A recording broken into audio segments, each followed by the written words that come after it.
PSR Fantasy Live Week 14 Stacks and Facts. I am joined by the freshest man in the MMA community right now. He's looking like he's ready to win $30K to first over there on Fanduel. Brady, how you feeling?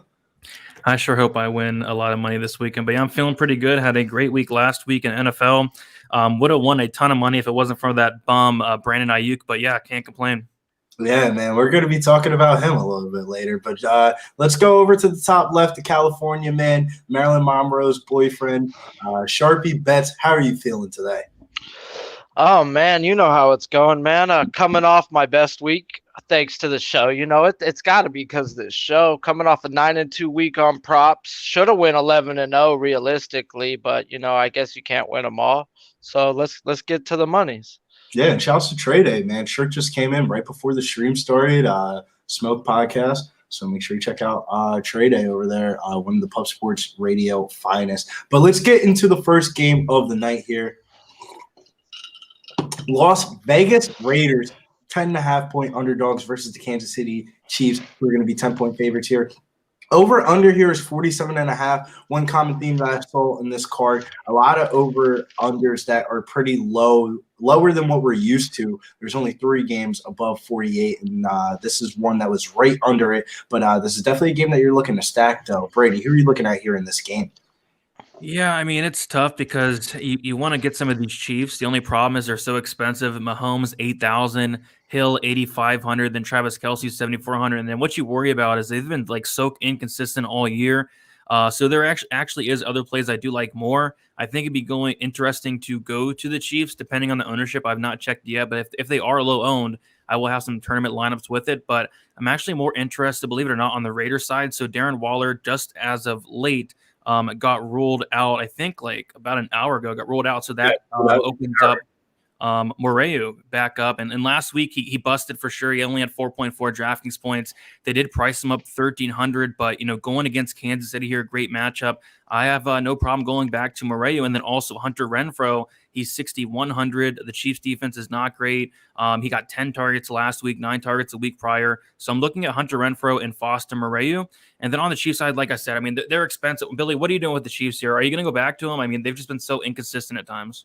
Brady, man, I think we're going to have to because of the Raiders. One of the injury news coming into this one was Kenyon Drake is out, and Josh Jacobs has really emerged as a receiving threat out of the backfield for the Raiders, man. He's had 13 targets over the last 2 weeks, which is as many as he saw throughout the first 4 games of the season to start. So, I mean, unfortunately, man, I think we're going to be playing some Josh Jacobs this week at $6,200, $7,100. I was looking at him in GPPs. It's funny, Brady. I literally have the same exact thing written down for Foster Moreau. It says, busted at Hughes chalk last week, but still go back to it this week. Sure. And, $4,000. I'm not really scared of the price tag, but my favorite play of the Raiders is, like you said, Hunter Renfro, target machine. We called him Dollar Store Cooper Kupp. And, man, he was Dollar Store and Cooper Kupping it up, man. Target machine of recent. He has seen at least 9 targets in 4 of his last 5 games. On the Chiefs side of the ball, man, I'm running into the same exact problem as you. They're popping into optimal, but, like, do I really want to play Travis Kelce with some of the tight end value that we have on this slate? This seems like a good matchup for Kelce. Vegas has allowed 17.72 fantasy points per game to the tight end position this year, which is second most in the NFL. And then Tyreek Hill is going to be guarded by Nate Hobbs, who's allowing an 84% catch rate this season. So, it feels like one of those regular weeks where you're looking at Hill and Kelce and you don't know which one to play because Mahomes is going to be in a good spot too. I don't think I'm going to be playing Mahomes straight up, but the Raiders are allowing 241 passing yards and just under 1 touchdown per game on average. So that's pretty bad. Sharpie, what are you looking at here from a prop market? Man, maybe some of these props may help you because Tyreek Hill has 9 touchdowns in 10 games versus this Raiders team. And you already just said the guy he's going up against has an 84% catch rate. So, I mean, his anytime touchdowns minus 155, that's hella juice for a wide receiver, guys. They know he's scoring a touchdown, maybe 2. But like Billy said earlier, guys, he brought it up maybe a week or 2 ago on Jimmy's show, how much they're using Josh Jacobs in the reception game, guys. Not just the reception game, they're also going to give him 12 to 20 touches on the ground, depending on the game script. What do we got with the Chiefs? 24th versus the pass, 20th versus the rush. What did we do last week versus the Chiefs? And the week before that, and the week before that? We're going to take Josh Jacobs, guys, over 86.5 rushing and receiving yards. He's going to get the bulk of the work. There is no Kenyon Drake, and 86.5 is just way too damn low. They had it at 106.5 for Williams, guys. Williams shattered that shit, had 160 with 5 minutes left in the game. So we're just going to keep banking these rushing plus receiving props on guys we're not going to be in the game. Yeah, actually, we'll have that circled. If they put Josh Jacobs at 3.5 receptions at plus money, I think this is the week that I'm going to take it. Brady, is there anything that you're looking at daily fantasy-wise to summarize it up? Did we clear anything out for you? No, I think we covered it pretty good. But yeah, I'm mostly interested in the Raiders side of things. I think there's a lot of great plays there, but I'll definitely sprinkle in some of these Chiefs for sure. Yeah, man. This next game, though, this is what you get out of the PSR Stacks and Facts videos. You get games that people are going to cross off their board that I absolutely love. This New Orleans Saints game, they're 5.5-point road favorites over the New York Jets, plus 5.5 home underdogs here. Over under here is 43. And man, oh man, if you haven't seen the cover boy of the video is going to be Taysom Hill this week. $5,600, $7,700. He is my highest owned player on the in my first run of projections, he was my highest owned player, and I don't think that's really going to change at that price tag. 30th ranked defense against quarterbacks is the Jets. Hill is definitely trending in the right direction. I get it, dude. He sucks as a real-life quarterback, and he can't throw passes, but I don't give a fuck if he's running over 100 yards rushing as a quarterback. He will be in my lineups, straight up. Brady, who are you looking at here in this game? Yeah, same thing, man. Taysom Hill, 5,600. I think I'm going to go there in single and cash. You talked about it. I mean, last week, 41 passing attempts, 19 completions, but like you said, he's able to run the ball as well. 11 rushing attempts, 101 yards, touchdown upside for Hill. So I think he makes it a really easy option to plug into your cash games. And then also Alvin Kamara at 7,900. Going against this Jets run defense, one of the worst, if not the worst run defense in the NFL. Mark Ingram's on the COVID-19 list. Not sure if he's going to play or not, but he did test positive on Wednesday. If he's out, I like Kamara a lot more. If he does play, I'll kind of back off a little bit. But yeah, Taysom Hill for sure, cash single. Sign me up for some Taysom Hill there. Yeah, I think I want to play Taysom Hill negative, but to be honest with you, Deontay Harris is going to be out due to suspension in this game. And Traquan Smith, I would say the concern would be Hill's upside in the passing game. But Traquan Smith was highly targeted. They just didn't translate into catches.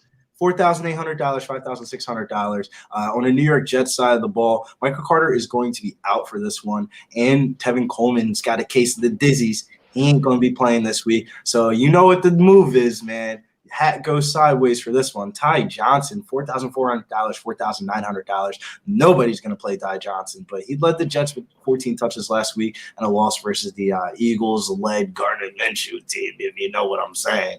And then the other guy I was looking at was Elijah Moore. If he were to miss, Crowder would see an uptick in targets, especially without Corey Davis. But overall, this might be a game that you want to circle back to and go into on Sunday morning. But Sharpie, anything that caught your eye in the prop market? Yeah, it all pretty much depends on Ingram with me. If Ingram is in, I want Kamara's receiving yards over. If he's not, then I want his rushing and receiving. I think they're going to baby him with Ingram and use him as the receiving back. So I think 33.5 was super low on a guy that we know gets 50, 60 easy on a screen. Shout out to my guy, Maxwell Smart. Let's go. Bring me some chicken tenders. I'm hungry too. And then it's funny, Billy, because I wrote the same dang thing about freaking Taysom Hill. I was like, he sucks. He sucks ass is what I wrote.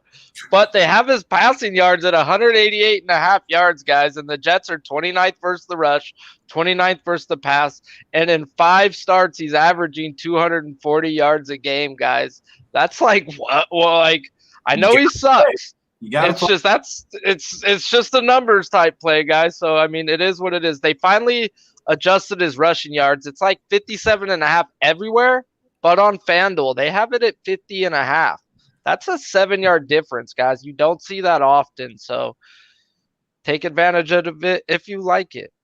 You know, my mom has told me before. My mom told me, I can take you to the game. I can drive you to the game. You can sit in the car. But I can't play the game for you now, son. And, we could set you up there. But it's up to you to ultimately decide if you want to stack Taysom Hill with any of his pass catchers, because I really don't know, man. I really don't know what the fuck you're going to get out of Taysom Hill in the passing game because, dude, it's bad, bro. It's like watching that game last week, dude. How is he just not the starting tight end? Adam Troutman's out for a season. Just play him at tight end, dude. Like, it's that bad.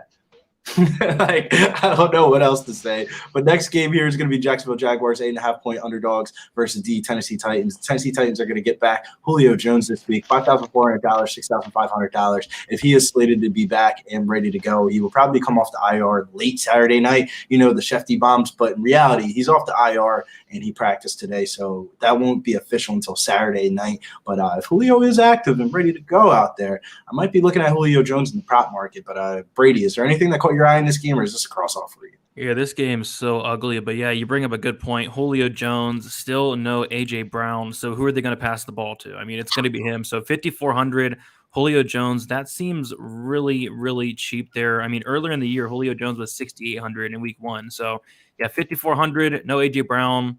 I guess I'll have a sum of them, but I don't love it, to be honest. Yeah, the only other thing that I was looking at in this game, before you throw up in your mouth, Brady, and you hit the back, leave studio stage, and get ready for your MMA show, hear me out. Laquan Treadwell on the Jacksonville Jaguars. I played him literally at 1% ownership last week, and he absolutely smashed, man. Treadwell has seen a total of 16 targets, which translated into 9 catches for 126 yards and 14 yards per reception, especially against one of the worst secondaries in the league this week. For $3,400, $5,100. Before you hit the back out on the video, play Traquan Smith or just bet Traquan Smith. Find a way to get to some Laquan Treadwell, because Laquan Treadwell has been playing pretty good for the Jacksonville Jaguars, surprisingly. And, man, I really don't see anybody talking about him this week. But, Sharpie, what are you looking at here in the prop market? Man, I pretty much just wrote down the Jags are 28th in the NFL allowing rushing touchdowns. They've got Foreman's rushing yards at 56.5 and Hillard's at 31.5. Realistically, I think both of them hit. They've got Foreman's anytime touchdown is at even money, and Hillard's is at plus 225 on DK. I think Hillard's got some value there, guys, with how much they've been using him. So they're both going to get 10 to 15 touches, and they should easily get their yards versus this Jaguars defense. Without the H on your name, I can't believe you. I don't know if you're Sharpie. That's your Sharpie. Hey, it's Sharpie. It's Sharpie. It's Sharpie. I don't know without the H, man, if I can tell you on that bet. But anything else? I'm not betting it. That's just all I was looking at. But that's just, yeah. Yeah, it looks like Brady's looking like, man, you must be smoking some good weed to be out here talking about Laquan Treadwell on a Friday show. No, I mean, there's like not many cheap wide receivers, so I'll definitely keep that in mind. Yeah, quick question here from Maui Brakayo. He said, "Help, kind sirs. This is the last week going into your dynasty. I mean, I keep on saying dynasty leagues, fantasy league playoffs.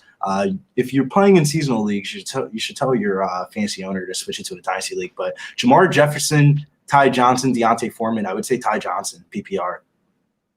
Yeah, Tai Johnson all day. Not even close, right? Yeah, as soon as I seen the PPR, because I was going to ask if it was PPR or not. Point PPR, yeah. That's why I thought to answer that question. It was a pretty easy question to answer. Because Foreman might have 60 yards and a touchdown. We'll get into the Tai Johnson love later on in the video, man. Yeah. All right. Actually, didn't we just talk about Tai Johnson not too long ago? Tai Johnson, Yeah, we did. Without Tevin Coleman and Michael Carter, I think it's a little bit more savage of the usage. And I honestly think that the Saints might put up points on the board this game, where the Jets offense did not look bad against the Eagles. Granted, the Eagles defense sucks, but the Jets were scoring a lot of points, man. It was like, wait, is this the same Jets team I remember? Because they were scoring a lot in that first half. The next game here is Baltimore Ravens, 2.5-point underdogs versus the Cleveland Browns, who are 2.5-point home favorites here. Over under here is 42.5. Baltimore getting some less love from the books, man, after busting against the Pittsburgh Steelers in that primetime game, and the Pittsburgh Steelers almost let an egg in that game last night, man. Laid an egg in that first half. But I'm going to swing it over to Brady, man. Is there anything that caught your eye in this game? Because there's some injury news here on the Cleveland side that kind of popped some things up. Yeah, not really. I think this is gonna be a game I just stay away from. What injury things are you looking at? Njoku? Yeah, the Njoku and Harrison Bryant being out, literally Austin Yeah. kind of like the last man standing. They're gonna have to throw it to him. Yeah, I think Hooper's very, very interesting, and then Jarvis Landry would be the only other one I'd look at. But yeah, this is a game I'm probably staying away from. But yeah, good point. Njoku COVID-19 list, and then also Bryant out. Hooper at 3,400. He's the only tight end on the team. So there you go. Yeah, and I was also looking at Donovan Peoples-Jones, $3,900 in 3 games without Odell Beckham. He's tied for second on the team in catches and routes and receiving yards. So he's been kind of like the second option. But I don't know if I want to play Jarvis Landry yet, but I do agree with you, Brady. In that first game against the Baltimore Ravens, man, he had 6 catches for off of 10 targets for 111 yards. So that was his best game of the season so far, was against this divisional matchup. And then the only other thing to note here is I won't be playing Mark Andrews, but I will say he needs 9 more yards to surpass Todd Heap's franchise single season record for most receiving yards by a tight end. So if you're in a sports betting market, I would circle that one. And then Hollywood, he's been kind of cold of recent. He's gone 4 games in a row without a touchdown. He's had 10 targets and 8 catches, but only had 51 receiving yards. I think that was last week. To be honest with you, I think this could be a Hollywood Brown get right spot, kind of the price tag I don't like. I don't know. The wide receivers is kind of weird this week. Sharpie, maybe you can help me out. What are you looking at here in the prop market, or e-pass? Man, like this is pretty much a few like unders because this is a freaking divisional game. So there's been a lot and a lot of like legit shit that's happened already. 6, 7, 8 games of freaking numbers to look at. So when I look at it, they've got Chubb's yards at like 80 something and a half. He's averaging 63 yards a game in six starts versus these Baltimore Ravens, who happen to be number 1 versus the rush. Why would I want to freaking bet Chubb? I don't want to bet Chubb. He might get it. That's cool. I'm not here for mites. Looking at Lamar Jackson over 1.5 touchdowns, it's plus 120, and the Browns are 26 in the league in allowing touchdowns through the air. So that's something I may look at, even though I've been loving his yards, but he only averages 180 freaking yards versus this Browns team. So I'm not trying to bet 237 or 227 when you average 180. That's just like not what I'm looking at. Finally, they still have this prop off, guys. Devontae Freeman's touchdown is at plus 175 on MGM. He scored in 5 of the last 7 games. Should have been 6 out of 7, but he got stopped on the inch-yard line, and they screwed him and vultured his touchdown from me that game. But we're just going to keep riding Freeman until they put him damn near to even money. So plus 175 is too nice on Freeman. First time I played Freeman in Daily Fantasy this year when he first became the running back, fucking Big Show was laughing at me like, yeah, man, I'm not playing dusty-ass Freeman. I was like, hey, man, you never know, man. Then flash forward 6 weeks later, like, he's been scoring, dude. I'm with you, Sharpie. Lamar Jackson hasn't been doing the little Cam Newton plunge inside the end zone, and I feel like other people have been benefiting from it. But shouts to Birdie here. He says the secondary for the Ravens is completely depleted. This is the week that you play Landry and the touchdown. I think I'm going to be looking towards Austin Hooper when it comes to anytime touchdown in the red zone, but don't mind Landry at all whatsoever. But this next game, I guess I'll go over this one. Atlanta Falcons 2.5-point underdogs over the Carolina Panthers. Carolina Panthers are at home. Over under here is 41.5. Big news for this one. Brady's number 1 fanboy CMC is out for this one. And you know what? I got a hot take for this one. Everybody's going to think Chuba Hubbard's going to be the one that's going to get the usage, but Amir Abdullah actually led the Panthers backfield in snaps after CMC went out. And I feel like Hubbard would be used, but they're going to go with the hot hand approach. And Amir Abdullah at $4,800, $5,200. He could be the Sony Michel-like play of the week last week. DJ Moore, on the other hand, Falcons are giving up 23 fantasy points to the wide receiver position this year. Moore should see an uptick with targets without CMC. I like his receiving yards this week. It's around 55.5. I have him projected for 78 receiving yards, so I think he smashes the over on that. That might hit my betting card for this weekend. But Brady, is there anything that I missed here daily fantasy-wise that you wanted to go over on the Falcons side? Yeah, you mentioned the 2 I'm going to be looking at. Moore, I think, is way too cheap at 6,200. I do personally like Hubbard. He's 5,900, but yeah, I do think Abdullah can get some run there. As far as the Atlanta side, I mean, I just don't like anything. No Gage for me. I don't really want to play Patterson against a good Carolina run defense. Patterson's also a little too expensive, so I think it's It's Hubbard, Moore, or pass. Probably more leaning towards the pass. But yeah, Moore is interesting at 6,200. Yeah, 6,200 for his usage.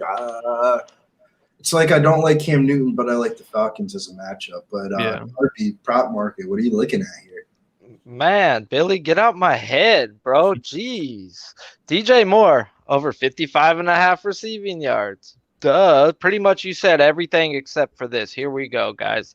It's at 55.5, and he's averaging 65 yards in 7 games versus these Atlanta Falcons. So you're giving me 10 yards on a guy like Billy said should see even more targets than he's already seen. And I'm also looking towards his anytime touchdown. I couldn't find it yet, so I'm waiting for it to pop out. He is leading his team with 27% of the team's red zone targets. So I'm already looking at the volume, so why not throw a little bit of money on his touchdown? Give me a second, Sharpie. Keep talking about that game. I'm about to look on Fanduel. Other than that, I can't go to my Matt Ryan. Matt Ryan's going up against, like you said, they're set number 2 versus the pass, number 17 versus the rush. I don't like the way they use their running backs. You never know if it's going to be Mike Davis, Gallman, or freaking Patterson running the damn ball, so you ain't going to catch me. They were good last week when we were watching that. Hey, everybody dropped him last week, too, and he balled out. So, hey, Merry Christmas, Mike Davis. Yeah, but your DJ Moore anytime touchdown, according to FanDuel Sportsbook, is at plus 185. But the next game here is going to be Dallas, road favorites, 4.5 points over the Washington football team, who has been playing some good football of recent. Over-under here is 48, one of the higher over-unders on the slate. We kick this one off to Brady, man. Brady, what are you looking at here, man? Yeah, a lot sticks out. So we'll start on the Dallas side. So Tony Pollard is questionable. He's dealing with something with his foot. So if Pollard's out, I actually do like Ezekiel Elliott quite a bit at 6,700. With no Pollard, that's going to be way too cheap for Zeke. My bad, he is 7,300, but yeah, way too cheap. Don't mind some Dak Prescott as well. Washington has given up the most DraftKings points to opposing quarterbacks. And then also CeeDee Lamb, 7,200. CeeDee Lamb has been on fire as of late, looking real good. I don't mind some Amari Cooper as well. Kind of has been having some poor games as of late. Has not had a game over 10 in about 3 weeks. But I think it could be a good time to go back to him against this Washington defense. So, yeah, looking at stacking up the Cowboys. And then on the Washington side, there's 2 guys that do stick out. The first one's going to be Antonio Gibson. Was all over him last week. He had a really good game, 22.1 DraftKings points, 6 targets as well. And then also, I think it could be the return of my man, Ricky Seals-Jones. Yeah! Let's go. The return of Ricky Seals-Jones, Logan Thomas back on the IR. He's 3,600 and going against this Dallas D. So, yeah, those are the guys I'm looking at. A lot of interest in this game as a whole. Yeah, Brady got me fired up, man. I was writing that shit up, man. I was thinking, yeah, Brady's gonna like some Ricky Seals-Jones talk on Friday today.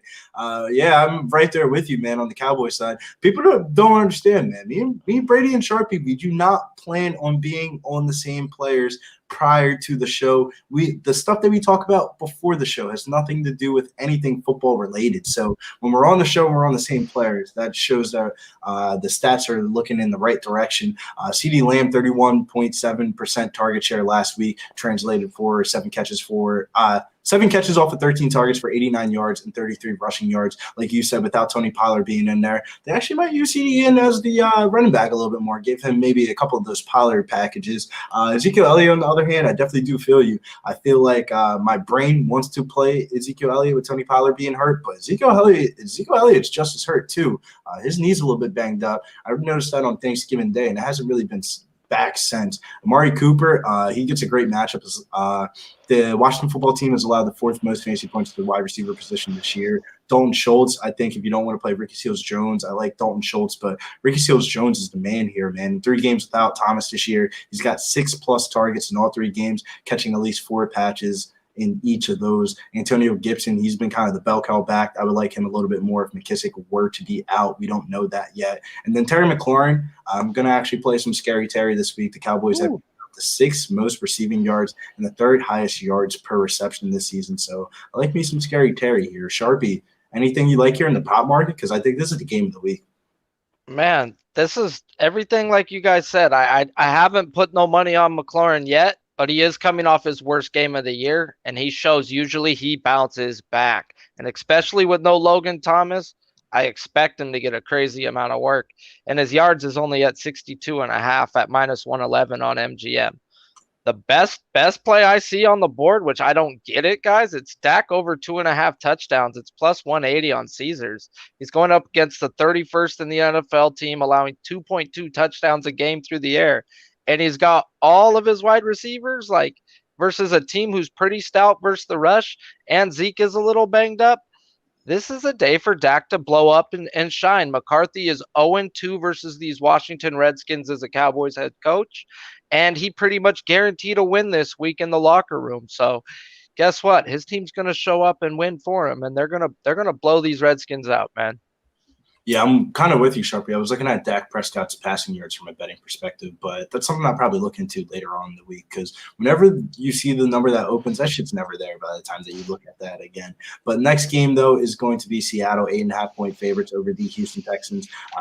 Big news for Seattle this week, man, has been Russell Wilson's asking for a trade. I don't know how that really would translate to the fantasy side of things, but DK Metcalf gets a great spot here, $6,500, $7,300. Texans secondary has allowed 20.9 fantasy points per game to wide receiver position. Metcalf gets a great matchup. Definitely looking for a buyback Metcalf week. On the Texans side, they officially benched Tyrod Taylor, and they will be starting Davis Mills, theoretically their first-round draft pick, but in reality, because of the stupid trade that they made with the Philadelphia Eagles, it was a third-round draft pick. But according to that team, basically their first-round draft pick was spent on a quarterback in the fourth round. But Cooks, while I digress, Cooks has had as many targets as any Texans player from weeks 3 through 8, as Mills is a starter. Out of weeks 3 through 8, I don't think Cooks was looking really good in the yards category, but the volume was there with Davis Mills. Davis Mills didn't look at anybody else besides Brandon Cooks when he was the quarterback there. But Sharpie, anything that you're looking at here from a prop market? Because Brady, man, are you playing this shit in daily fantasy? Because I think this is a pass. No. I mean, the only things that stick out would be Lockett and Metcalf. I think they're both too cheap and have a good matchup. But, yeah, I'm not trusting any of these Texans. Yeah, I kind of caught the vibe of that one when I pulled up the game. Sharpie, what do you like?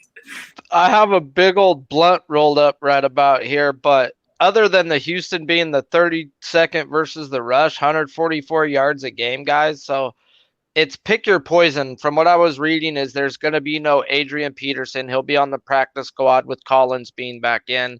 Collins should see the volume of work. I don't know what his price is going to be on no DraftKings, but Houston's bottom 5 in allowing rushing touchdowns and the worst team allowing rushing yards. So there might be some value in that. You're kind of right, though. The way Russell Wilson's been playing, even if that team does get up, they're definitely going to try to run the football. They got to. They have to. This team's bad. Seattle's looked bad. Horrible. Absolutely horrible, but not as horrible as these Detroit Lions 10.5 points against Denver. Hey, they gotta win, bro. Calm down. That's why I had to say that. Denver Broncos 10-point favorites here. Over under here is 42.5. I'll kick it over to Brady first. Brady, with Williams being on the COVID IR and Swift being out as the starter, are you playing Godwin Ubuakewi at $4,000? I can't even say the dude's name, but he's the only active guy there.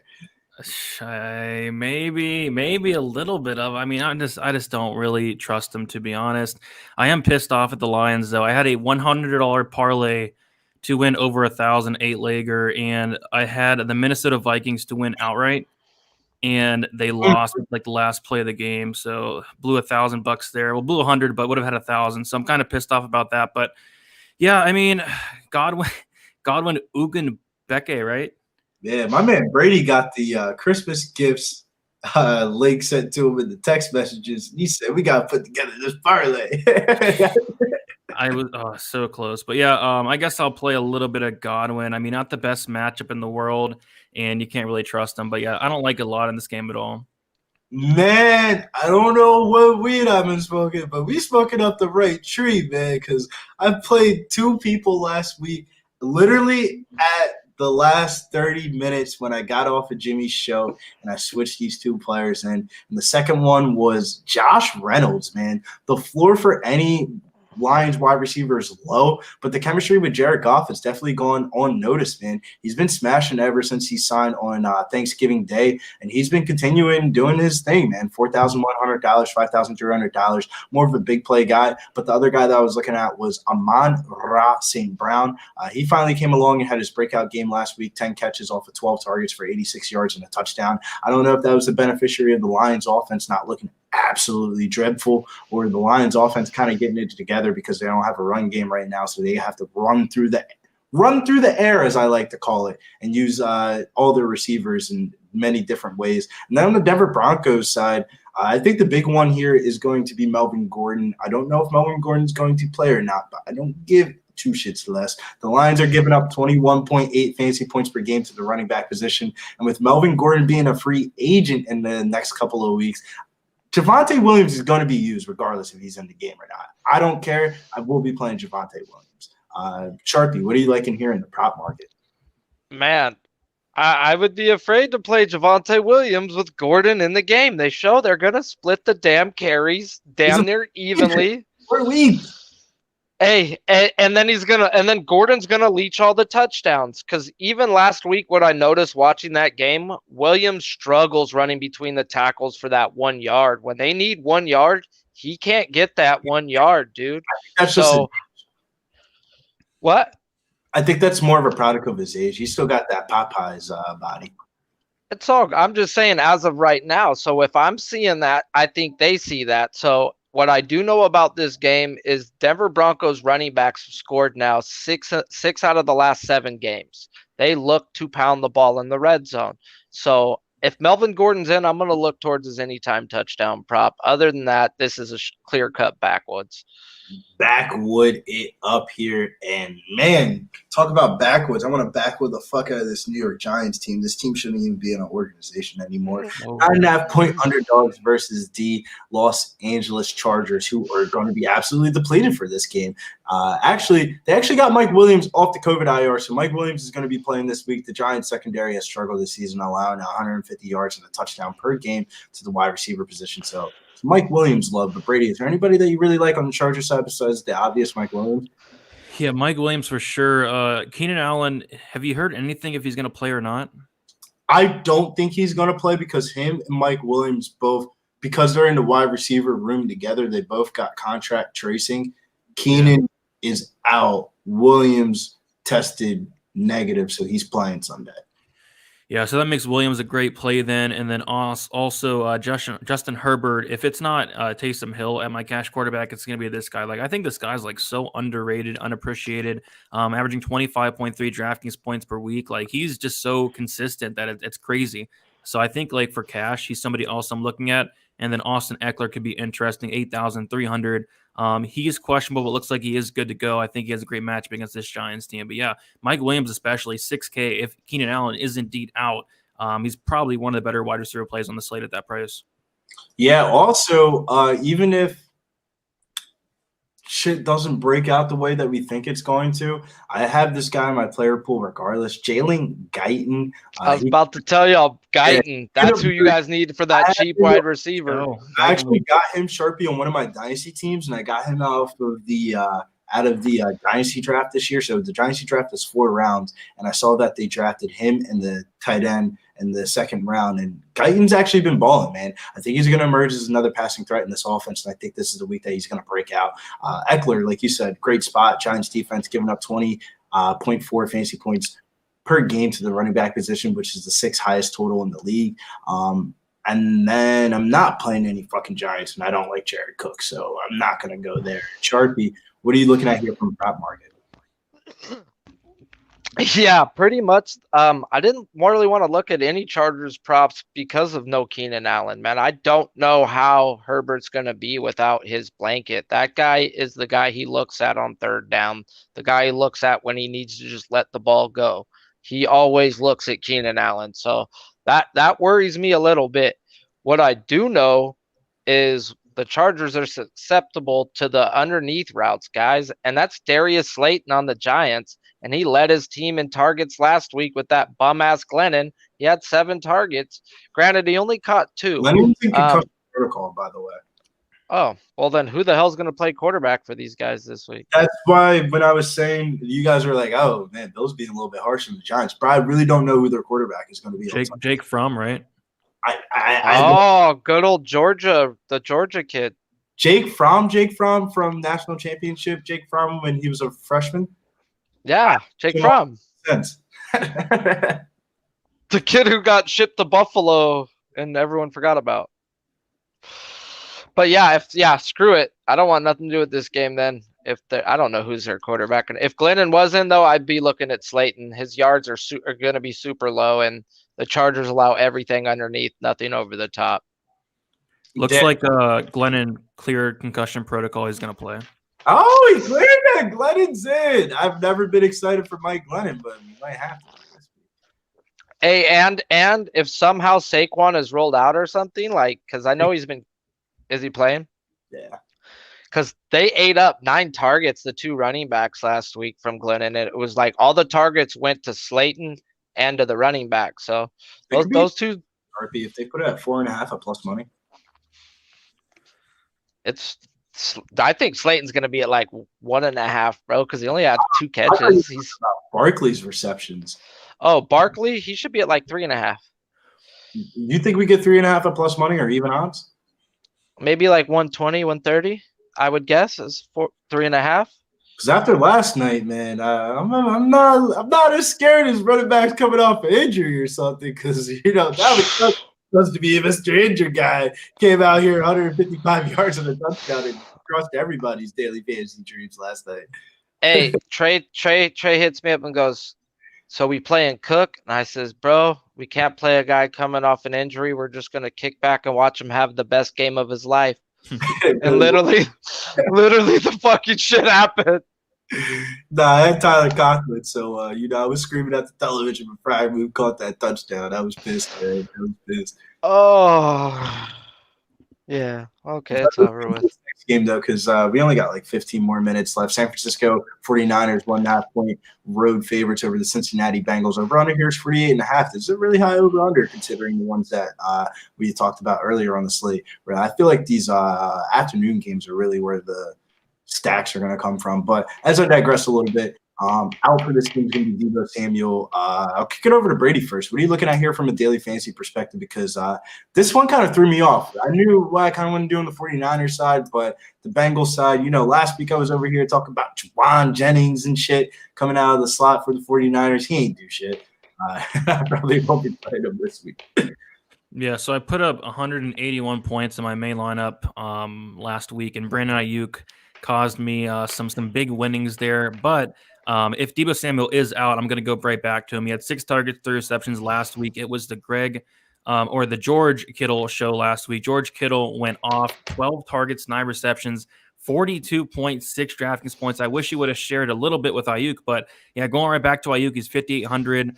That is if Deebo Samuel is out. If Deebo does play, I'm going to not play it. But also, we do see that Eli Mitchell is going to be out more than likely. That's going to open up some things for Jeff Wilson Jr., 4,400. Any interest in him, Billy? I know he's disappointed when he has gotten the opportunity this year, but he's very, very cheap here.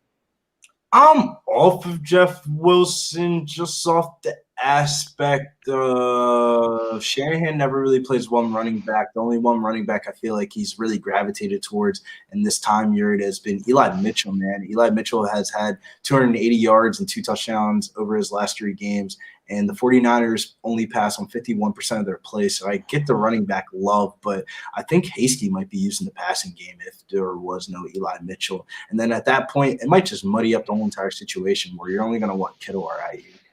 Yeah, definitely muddy. What are you looking at here on the Bengals side? The Bengals side was kind of throwing me off with Joe Mixon being questionable.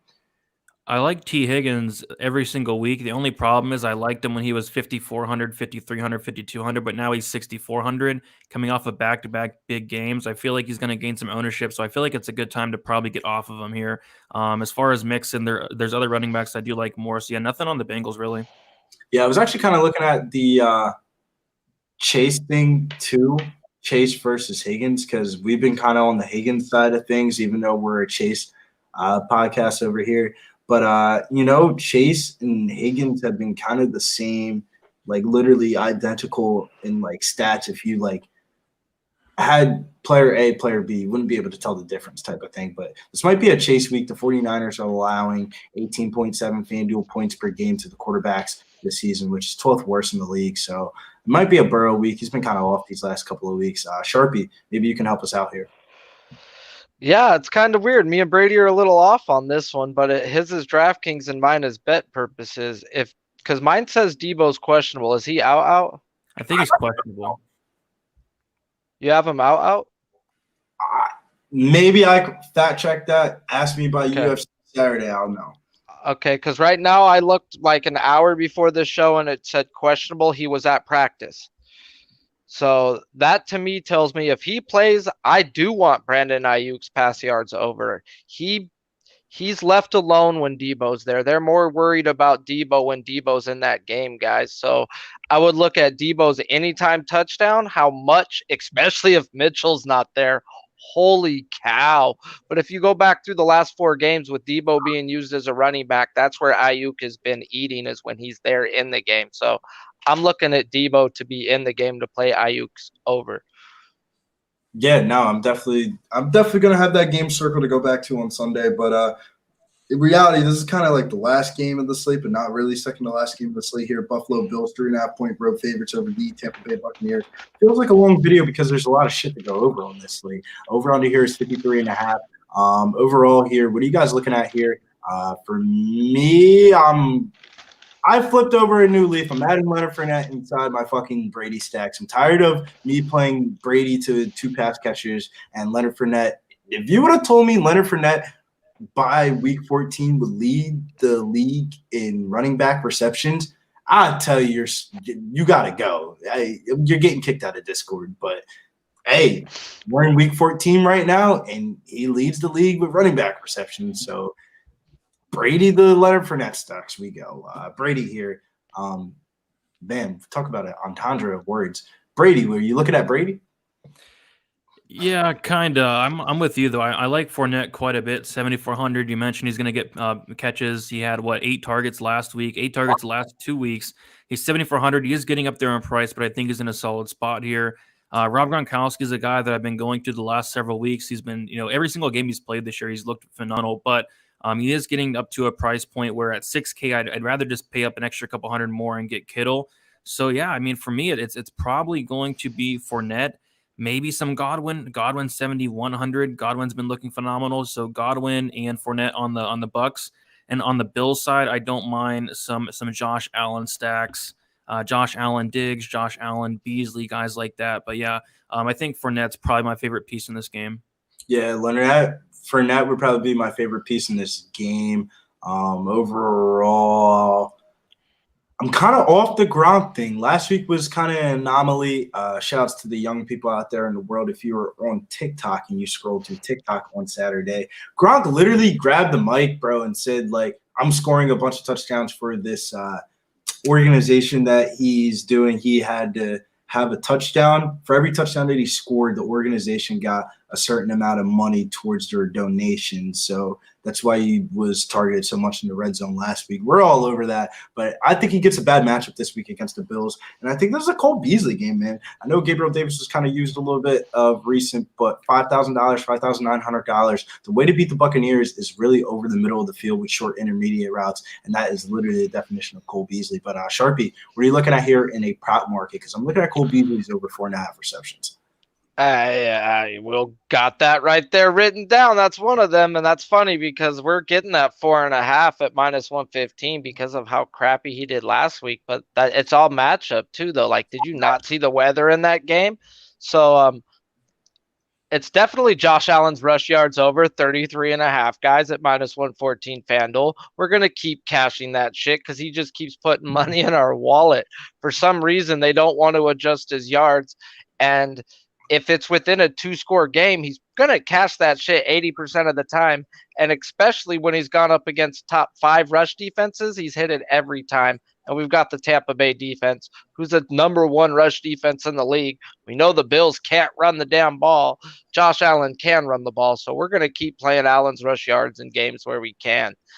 Gabriel Davis over 22.5 receiving yards, minus 114. He's hit that 8 out of 12 times, dude. It's just like, I hear you. He's averaging 18 yards a fucking catch right now, dude, and it's at 22.5. When you said that number, Sharpie, I was like, yeah, that is one catch. That's like, dude, that and he's averaged 3.2 targets the last 4 games, and he's only had 3 drops on the whole year. So the guy doesn't drop the ball, guys. So they've got so many guys, Sanders, they've got Beasley, they've got Diggs. He's left alone on the worst coverage, and Allen's been taking advantage of that. So I expect him to still get a couple targets, and he should easily hit that 22.5. But like you said, with the Beasley over 4.5, I think he sees 10 to 12 targets this week. Yeah, I want to make sure I look into everything one last time before lock happens. That's why the Friday shows are so important, because it kind of like gets the juices flowing for the weekend. We finally have the injury news reports, and then we kind of go off and do our own thing Saturday and meet back together again on Wednesday. But last game of the slate here is going to be the Chicago Bears versus the Green Bay Packers. This game absolutely made me throw up in my mouth. So I have nothing hitting this game. I didn't even write down a fucking note for this game because I don't even want to play this game. The only note I've written down is Justin Fields as a quarterback. Yeah. Brady, anything you like here? I'm looking at the slate on that game's not showing up on DraftKings for some reason. That's Sunday Night Football, bro. I did not cap that either. All right, I was gonna say I was looking at that, and I don't know if that was on the second screen on my DraftKings screen, or I just put copy and pasted all the FanDuel games onto. Nah, that's Sunday Night Football. Yeah, but that's what happens when Bill just does that type of thing. It happens. But overall, though, before we head on out of here, it wouldn't be right if we didn't have me and Brady and talk about a little bit of MMA before Brady goes live. Brady, favorite pick of the week. You got to redeem yourself because you got unlucky last week, sir. Keith off the alcohol again, and he was tripping because that fight should have went inside the distance, bro. That was so unlucky. Yeah, Keith Peterson was drunk. He could barely walk, and he couldn't stop the fight getting there. But yeah, that sucked. But yeah, looking to bounce back. I have a max bet I posted on Instagram the other day. The fight does not start round 3 for Silva, right? Minus 182 on FanDuel, 5 units. But that line is gone. So if I had to pick another one, it would be the under 1.5 rounds. But I do like those extra half a round there. But yeah, I think that fight does finish probably in the first round. Brady, I think if don't be afraid, bro. If we're asking you for a pick, man, and people don't want to respect the juice, then don't play the shit. Like, the shit's gonna hit, bro. Fight not to start round 3, minus 182 on FanDuel. It's a little bit juicier than what Brady gave it out on Wednesday. It's really juicy now. Yeah, it's at minus 182, but I really don't think that fight starts round 3 at all, regardless of the side. Me personally, we're going to go with the underdog shot here. I give this out as my free play of the card. We're going to go a little bit on the greasy route, go to the women's MMA side of things. We're going to take Erin Blanchfield by decision over Miranda. Who the Maverick? Fear the Maverick. We ain't scared of no Maverick. New Jersey, stand up. Erin Blanchfield's about to win this by decision, and we're about to get a striking coach over here on Pub Sports Radio so we can get an interview with her. But, yeah, Erin Blanchfield's about to start Miranda Maverick, bro. A lot of people are underestimating Blanchfield striking. I like her. I think she wins by decision. Sharpie, what is your favorite NFL prop of the weekend? Favorite NFL prop of the weekend. We're going to have to go Josh Jacob over 86.5 rushing and receiving. It's just is what it is. The Chiefs can't play defense, bro. So they are 10-point favorites, so the Raiders should be throwing. So whether they draw play it or drop it off to them, we're covered. My favorite play, personally, I'm going to go with Taysom Hill as the square play of the day.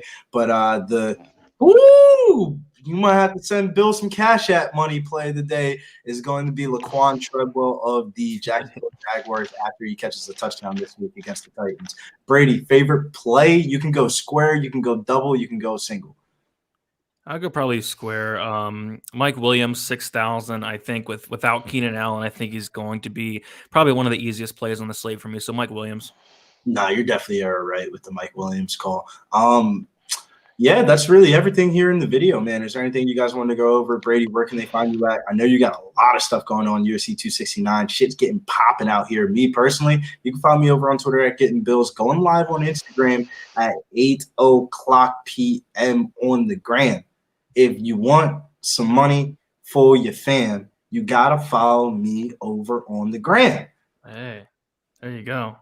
I was supposed to be a rapper, but the checks weren't big enough, man. Brady, where can they find you at? Yeah, Twitter, DFS_numbers, Instagram, DFS by the numbers. I am going live in about 4 minutes to talk about some 269. Yeah, man. Sharpie, how about you? Hey, y'all can find me at Sharpie's Bets on Twitter. And yeah, you know the drill, guys. Billy, don't forget to show him some manscape and whatnot. Don't be too rushed, my friend. No, Sharpie. 3 minutes till NBA lock. We got to go.